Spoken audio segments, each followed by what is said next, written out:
மறுவாசிக்கு உட்படுத்த வேண்டும் என்று கேட்டுக்கொள்ள கடமைப்பட்டிருக்கிறேன். இந்த ஆங்கில நாளேடு ஒரு பாரபட்சமற்ற ஒரு அரசியலற்ற ஒரு நாளேடு, பாரபட்சமாக எழுதக்கூடிய நாளேடு. அந்த நாட்டை தலைவர்கள் சொல்லுகிறது, அது பிஜேபி பற்றி சொல்லுகிற போது, சண்டிகர் மாநகராட்சி தேர்தலை பற்றி சொல்லுகிற போது பாஜக என்பது மிகப்பெரிய ஃப்ராடுன்னு தலையங்கத்தில் தலைப்பு. நான் எதிர்பார்க்கவே இல்லை, ஆச்சரியம். தோழர் திருமாவளவன் சொல்வதோ நான் சொல்வதோ வீரபாண்டி சொல்வது பிரச்சனையில் ஆச்சரியம் அல்ல. ஒரு நடுவரின் நாளேடு 135 ஆண்டு காலமாக செயல்பட்டுக் கொண்டு இயங்கிக் கொண்டிருக்கக்கூடிய நாளேட்டு தலையங்கத்தினுடைய தலைப்பு என்பது வெறும் ஃப்ராட் இல்ல, ஃப்ராக்ரன்ட் ஃப்ராட். நான் கூட ஐயனாதன் கேட்டேன், அது என்ன ஃப்ராக்ரன்ட்னா வாசனைன்னு அர்த்தமாச்சு, ஃப்ராடுனா மோசடின்னு அர்த்தமாச்சு, எப்படி இந்த வாசனை ஃப்ராட் ரெண்டையும் ஒண்ணா சொன்னா ரொம்ப தந்திரமான ஃப்ராடுன்றதுக்கு அப்படி சொல்றாங்கன்னாரு. அது என்ன ஃப்ராடை பற்றி அந்த நாளேடு சொல்லுகிறது? சண்டிகர் மாநகராட்சிக்கு தேர்தலுங்க. சண்டிகர் என்பது பஞ்சாபுக்கும் ஹரியானாவுக்கும் சேர்ந்த தலைநகரம், ஒரே 2 மாநிலத்துக்கு ஒரு தலைநகரம். மாநகராட்சி தேர்தல் நடக்குது. 33 மாமன்ற உறுப்பினர் தேர்வு செய்யப்படுறாங்க. மேயர் தேர்தல் நடக்குது. அந்த 30 கவுன்சிலர் ஓட்டு போடணும்.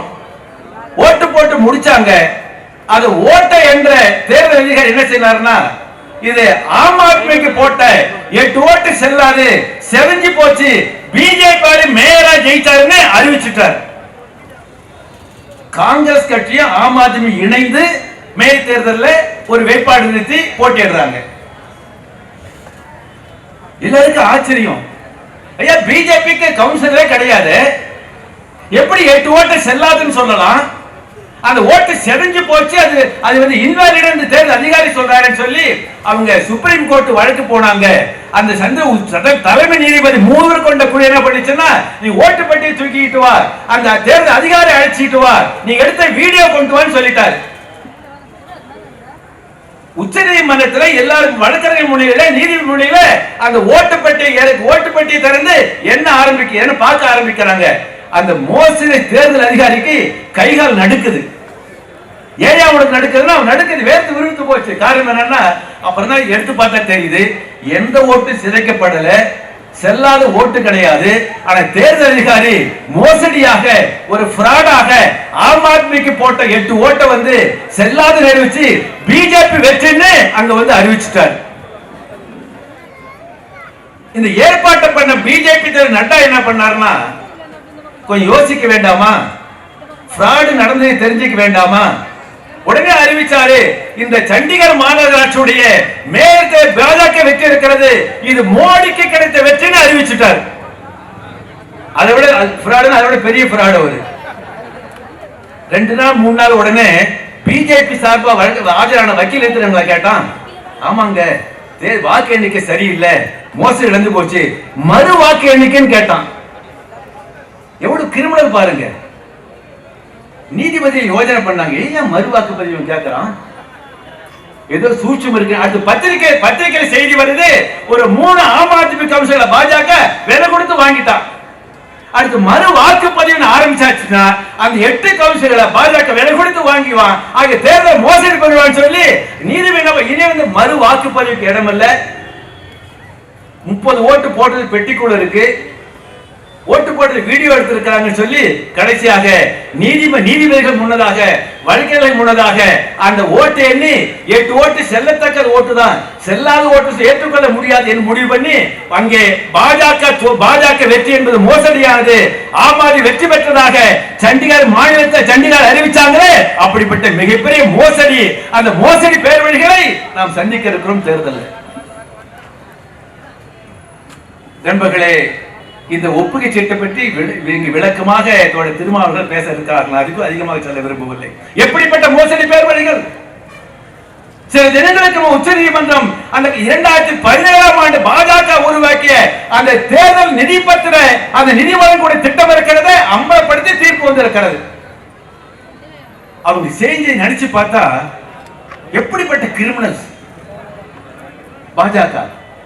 2017 அந்த தேர்தல் நிதிப்பத்திரம் மூலமாக எதிர்கட்சிகள் போகக்கூடாது, அந்த முதலாளி நிதி பூரா ஆளுங்கட்சி வரைவு முடிவெடுத்து கிட்டத்தட்ட அந்த 16,000 கோடி ரூபாய் நிதியை செய்த 10,000 கோடிக்கு மேல பிஜேபி கஜானாவுக்கு போயிருக்குன்னு சொன்னா எப்படி சட்டத்தை உருவாக்குறாங்க? ரிசர்வ் பேங்க் எப்படி நீங்க பாரிஸ் காரர் போனீங்கன்னா பெரிய கட்டடம் இருக்கு, ரிசர்வ் பேங்க் ஆர்பிஐ எல்லா மாநிலத்திற்கு.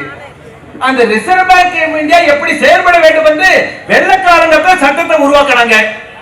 1934ஆம் ஆண்டு வெள்ளக்காரன் காலத்துல ரிசர்வ் பேங்க் இந்தியா எப்படி செயல்பட வேண்டும் என்று அன்னைக்கு உருவாக்கின சட்டம். மோடி அந்த சட்டத்தை திருத்த போறேன்னு சொன்னாரு. சொன்ன ரிசர்வ் பேங்க் அவர்கள் பதில் போய் ஐயோ சட்டத்தை திருத்தாதீங்க, வெள்ளக்காரன் உருவாக்கின சட்டம். ஒரு நோட்டு கொடுக்குன்னு சொன்னா அந்த நோட்டு அதிகாரம், இந்த நோட்டுக்கு மதிப்பு கொடுக்கிறது ரிசர்வ் பேங்க் தான். அந்த ரிசர்வ் பேங்க் அதிகாரத்தை ஸ்டேட் பேங்க் கொடுக்காதீங்க, இந்தியன் பேங்க் கொடுக்காதீங்க, கோஆபரேட்டிவ் பேங்க் கொடுக்காதீங்க, எங்க அதிகாரத்தை பறிக்காதீங்கன்னு ரிசர்வ் பேங்க் அவர் வந்து கெஞ்சி கேட்டுக்கிட்டாரு. மோடி 1934ஆம் ஆண்டு வெள்ளக்காரர் உருவாக்கின அந்த ரிசர்வ் பேங்க் சட்டத்தை திருத்திட்டார்.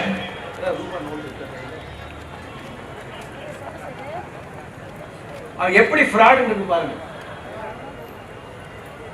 தோழர்களே.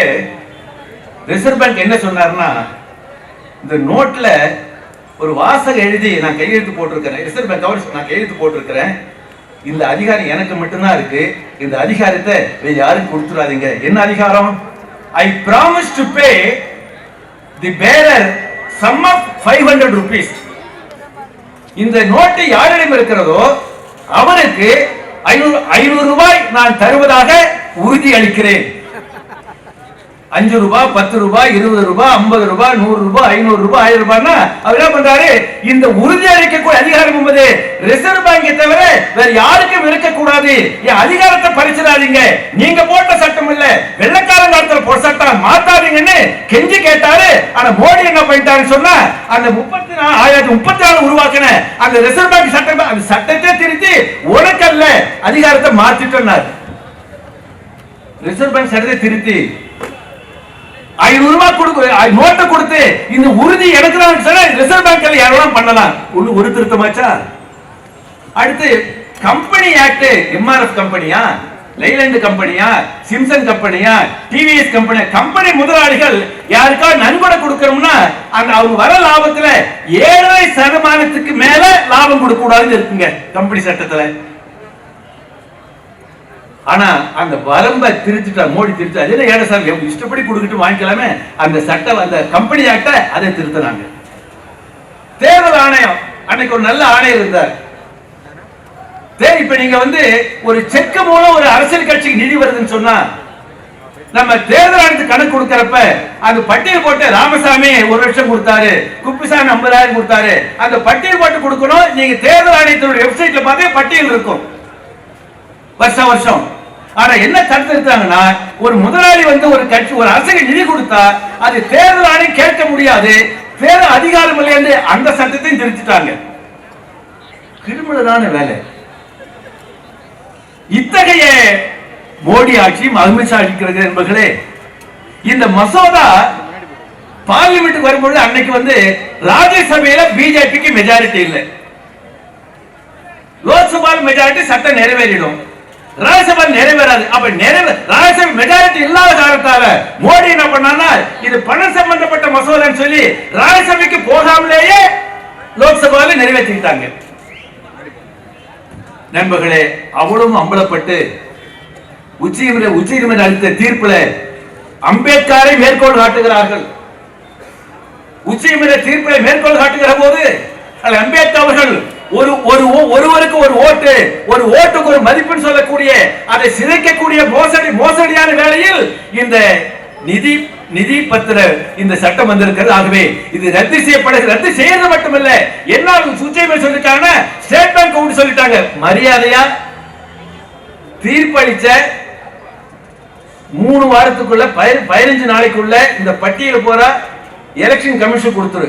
இன்னைக்கு வந்திருக்காருல்ல சென்னைக்கு, அவருக்கு என்ன சொல்லிருக்காங்கன்னா, உன்கிட்ட பட்டியல் வந்த உடனே அடுத்த 1 வாரத்துக்குள்ள பட்டியலை வெளியிடு, நீ வெப்சைட்ல போடுன்னு சொல்லிட்டாங்க. என்ன மோசடி பண்ண போறான்னு தெரியல. நான் உங்களை கேட்டுக்கொள்ள விரும்புவதெல்லாம், ஒரு பாஜக தலைவர், ஒரு அரசியல் கட்சி தலைவராக இருந்தால் கூட அவர்கள் சாதாரண தலைவர்கள் அல்ல, மோசடி பேர்வழிகள். சொல்லப்பட இன்னைக்கு செய்தி வந்திருக்கு, சத்யபால் மாலிக்னு ஜம்மு காஷ்மீருடைய கவர்னராக இருந்தவருங்க. அவர் என்ன சொன்னார்னா, இந்த புல்வாமான ஒரு சம்பவம், கோர சம்பவம் நடந்ததாக தேர்தலை பயன்படுத்தி மோடி ஜெயிச்சார்ல, அதை பற்றி சொல்லுகிற போது இது மத்திய அரசாங்கத்தினுடைய தவறால் நடந்த சம்பவம் சொன்னார். என்ன சொன்னார் தெரியுங்களா? ராணுவ வீரர்கள் ஜம்மு காஷ்மீர் மாநிலத்திலிருந்து தலைநகரம் ஸ்ரீநகருக்கு வரணும்னு கேட்கிறாங்க. பாதியில் தீவிரவாதிகள் இருக்கிறாங்க. ஆகவே அந்த ராணுவர்களுக்கு தேவையான விமானங்களை மத்திய அரசாங்கம் அனுப்ப வேணும்னு கவர்னர் கேட்கிறாரு. அப்ப கவர்னருக்கு தகவல் தான் கேட்கிறாரு.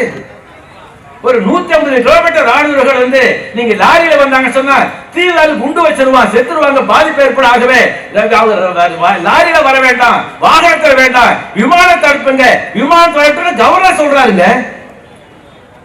ஆனா மோடி அரசாங்கம் விமானம் அனுப்பல.